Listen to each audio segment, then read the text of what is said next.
好，今日介紹呢個 Teenager 嘅 Engineering 嘅 TP7啊，手持式錄音機啊。Like、share 同埋 comment，要更多原動力拍片，要需要更多人嘅支持同埋訂閱。識 Teenager Engineering 呢個品牌咧，其實咧源於咧就係呢一個嘅 Synchronizer keyboard，佢嘅設計咧又細又 compact，而且咧做到好多 function 嘅。咁但係雖然咧我唔係一個音樂人啦，但係見到個價錢咧，我都係最後唔捨得買。咁啊結果咧就都有留意佢哋嘅產品嘅，因為佢哋嘅外形啦、做工啦，其實相當之靚啊。咁係一絕嘅，當你揸上手嘅時候咧，真係冇得頂㗎。講翻呢個嘅 TP7係乜東東嘅嚟嘅咧？咁其實咧佢做工咧係工業型嘅外形嘅設計嚟嘅。咁其實咧佢能夠做到啲咩咧？喺 TP7嚟講咧，其實你係揸上手嘅時咧，佢能夠做到嘅功能就係呢個嘅錄音機啦，再者亦都可以有少少混音嘅效果嘅。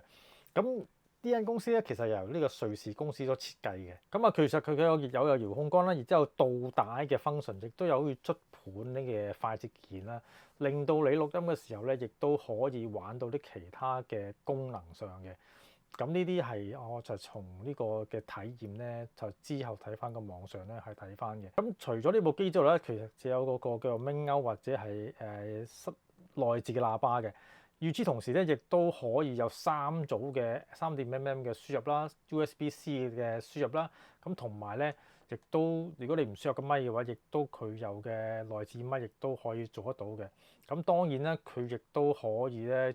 如果裝個 app 嘅時候咧，亦都可以將啲聲音咧轉為文字嘅，係非常實用嘅功能嚟講。你可以當其實一個翻譯啦。咁但係又有好高嘅 quality 嘅錄音嘅效果嘅。咁有陣時可能你做啲 reporter 或者係需要一個對話嘅時候即場錄音咧，當然你可以話手提電話可以做到嘅。咁但係一個專業嘅器材嚟講，個聲音個質素咁當然係比手提電話更加好啦。咁而且咧，即係嗰句啦，亦都可以有 script 咧去轉換翻文字嘅，冇話冇缺點嘅。咁但係佢本身如果你專業嘅時候咧，通常都唔會用3.5mm 去個頭噶嘛，亦都會通常咧都用叫做 Canon 頭嘅物體叫 XLR 嘅輸入嘅，即係好大個頭咧，3支針嗰類咧。咁所以就係睇下你個人嘅喜好啦。如果你中意好 compact 到細型嘅話咧，亦都係可以選擇呢個 Teenager Engineering 嘅品牌所嘅產品嘅。咁啊，點解會介紹呢個？係因為源於咧係有一次機會咧，令到我可以親身體驗啊。咁所以咧，特登拍條片咧，俾大家去講解一下。咁以下落嘅片段咧，就係當日咧，我係試咗嗰個嘅機個體驗嚟嘅。咁啊，大家就不妨去帶住 headphone 去聽啦，因為本身我又要用電話收音嘅。咁其實係咪收得好清楚咧？就未必嘅，因為本身會場咧，咁所以未必係好細緻啦。咁同埋背景比較嘈嘅。咁我相信咧就應該錄到嘅。咁不妨大家去睇一睇嗰個嘅體驗如何啦。去大細一隻，我呢個音場嗰啲，即係音場我哋買埋嗰時。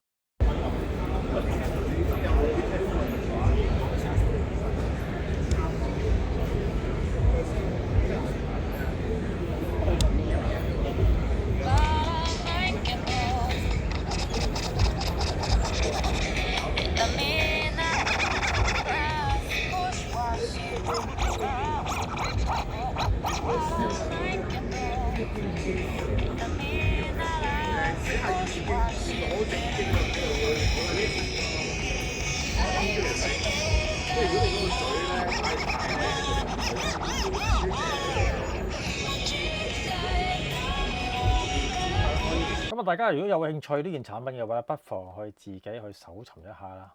我本人覺得咧揸上手咧個質感咧相當之好啊！嗰啲 texture 啊，或者係嗰種質料咧，或者係嗰種專業嘅比較感覺咧，同埋好細件咧，係令到你覺得呢件產品咧相當可靠啦。同埋咧係相當之易用嘅。雖然我冇乜點樣去揾個 menu 或者點樣，但係即場試嘅時候咧，其實我都好簡單去使用到嘅。同埋最主要咧，我就覺得佢部機咧唔算太重嘅，但係又俾到你一種好 high tech 嘅感覺，帶嚟俾大家嘅。